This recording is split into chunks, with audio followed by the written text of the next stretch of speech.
Sinilip ko kung ilan ang buhay. Ibig sabihin, nakita mo, nung dumating yung truck ni Makoy dun sa Balatan, nagpatulong ba sa'yo magtanggal ng... Oo, ng crates. Ng tagda. Tapos yung sa ilalim, lahat yung natira sa ilalim na crates, buhay lahat ng ibon nun. Alin lang ang may patay? Yung iba ko lang na dalawa. Yung dalawang ibabaw lang ng multicab. Oo, yun lang ang may patay. Pero lahat yung siksikan sa baba, nagtaka ako, sabi ko, binig buhay na buhay.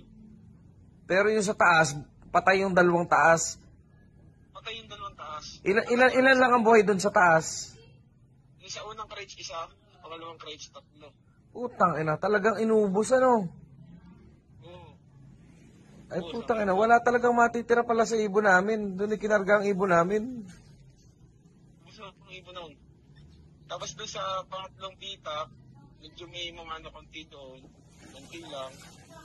Kasi yung pa nakailalim sa buhay, gawa na may vent doon eh. May ventilation. Doon sa taas walang ventilation. Gawa na may yero yung ibabaw nun eh. Oo nga, wala nga. Sarado talaga ibabaw.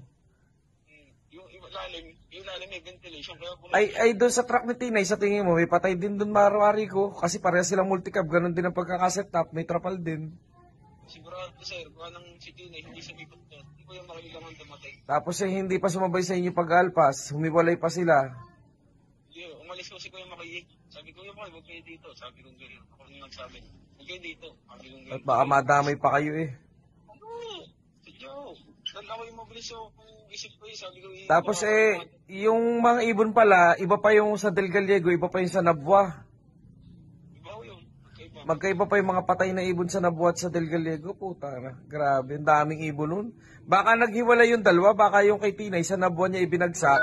Yung kay Del Gallego, doon itinakbo ni Makoy. Kaya yung nung araw, nung umaga na, itinatakbo yung multicab, may video. Ang dami daw patay doon sa multicab, nasa ibabaw. Yun, yung kay Kuya Makiye lang ang talaga sigurado ko. Oo.